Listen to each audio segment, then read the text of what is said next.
A teen pop sensation, Britney Spears is often referred to as the princess of pop. Her career began at a young age, becoming the best-selling teenage artist of all time.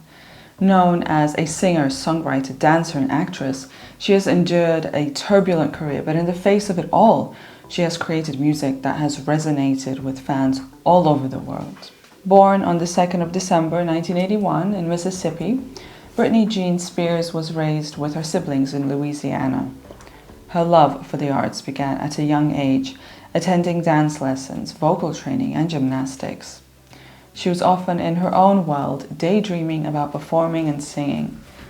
At 8 years old, she auditioned for the all-new Mickey Mouse Club on Disney Channel, but she was not cast in it. Instead, she pursued her talents on the Star Search in 1992, an entertainment competition. At 11 years old, she auditioned again for a role on the Mickey Mouse Club, and this time she was cast among future stars Justin Timberlake, Christina Aguilera, who I've made a video about before, and Ryan Gosling. Once the show ended, however, she returned back home, but was unsatisfied with her normal life. So, at 15 years old, Spears and her mother approached a family friend and lawyer to organize some demo recordings for her to send out to labels. And it wasn't long before Jive Records signed a deal with her. As a soubrette vocalist, Spears' voice spans over 4 octaves. Her voice is distinctive and unique, something that has helped define her career. She sings with a childlike tone that makes her instantly recognizable. When she sings in falsetto, her voice becomes soft and sweet, while her lower range is slightly more husky and guttural. She can easily glide into her belting range, showcasing the power in her voice, and she became the catalyst for teen pop, inspiring many young girls and teenagers with her accessible pop music and impressive vocals. Once she was signed with Jive Records, she immediately started working on her debut album, Baby One More Time. The lead single, Hit Me Baby One More Time, was released in 1998. Selling over 10 million copies, it became one of the best-selling singles in history and reached the #1 spot in every country that it charted in. Despite its tremendous success, there were mixed reviews from critics. This was due to the controversial music video that accompanied Hit Me Baby One More Time, where Spears is seen wearing a provocative schoolgirl outfit. Alongside this, the Hit Me Baby One More Time lyrics were questionable, especially for a teenager. In 1999, she set out on her first headline tour in North America, incorporating new music into her sets. In 2000, she would release her second album, Oops, I Did It Again. It sold 1.3 million copies in the first week alone, with the album reaching #1 instantly. It is considered the best-selling album in history and received 2 Grammy nominations for Best Pop Vocal Album and Best Female Pop Vocal Performance. She would continue touring, while releasing a book, signing a multi-million-dollar contract with Pepsi, and even co-writing a book with her mother. Her third album, Britney, would signal a change in Spears' appearance, sound, and style. The aim of the third record, Britney, was to establish herself as an adult, breaking away from the teen pop world she was associated with and exploring her music and persona deeper.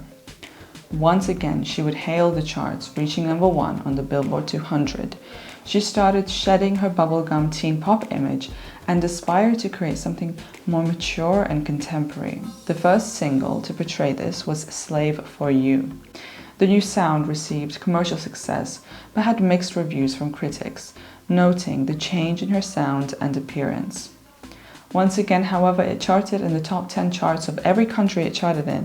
It became one of her trademark singles, and her statement performance at the MTV Video Music Awards only established this further, as she sang on stage with a python draped around her neck. Her image was further publicized when she appeared at the 2003 MTV Awards, where she and Christina Aguilera kissed Spears' idol, Madonna. Her now sexualized identity made TV history and allowed Spears to brand herself in a different way. The same year, she would release her next album, In the Zone, including a collaboration with Madonna, Me Against the Music. The album incorporated various pop genres such as electropop, hip-hop, dance, and house. Spears had more control over the production and writing of the record, exploring themes of love, sex, and dancing. It immediately became an international success, with critics praising its experimentation in genre, but felt the vocals were unnatural. Spears won her first Grammy with Toxic, taking home Best Dance Recording. Spears was back in the limelight for her personal life, becoming engaged to her backing dancer after just 3 months, which gained bad publicity and media attention.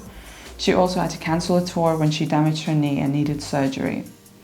After the recovery, she released Greatest Hits, My Prerogative, covering Bobby Brown's song, My Prerogative, which seemed to acknowledge the intense media coverage who heavily intervened in her private life. She soon gave birth to her first child, followed a year later by welcoming her second. Spears found herself in the midst of a divorce, and her life took a different direction, seemingly in and out of rehab before an incident that became highly publicized when she shaved off her own hair in a beauty salon. She spent time in a treatment center to deal with her overwhelming and, quite frankly, intrusive lifestyle. Despite her personal struggles, she released Blackout.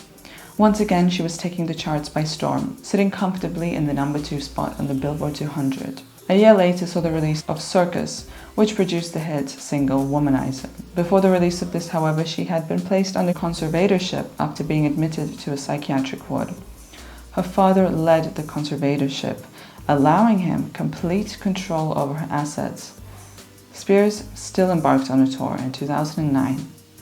Her success continued, releasing Femme Fatale, going straight to number 1 in the US, Canada, and Australia with hits like I Wanna Go and Till the World Ends, ultimately leading to a 79-date tour. Spears began a new project in 2012, joining as a judge on The X Factor for 1 season. Britney Jean would be the next album release, receiving mixed reviews before embarking on a residency at Planet Hollywood in Las Vegas for a show, Britney, Piece of Me, which ended in December 2017. Her performances didn't end there. The following summer, she began a world tour. Since then, however, she has been on an indefinite work hiatus. Britney Spears has endured living in the public eye under immense pressure and personal struggles, and yet has still been the inspiration for many. Her performances are theatrical, featuring detailed dance routines. Her voice is so distinctive, it's recognizable all around the world, and her music has influenced many, especially young teens, who have found solace in her songs. You can check out the Carly Spotify to listen to the original tracks of the artist. It's a curated playlist with the most popular songs.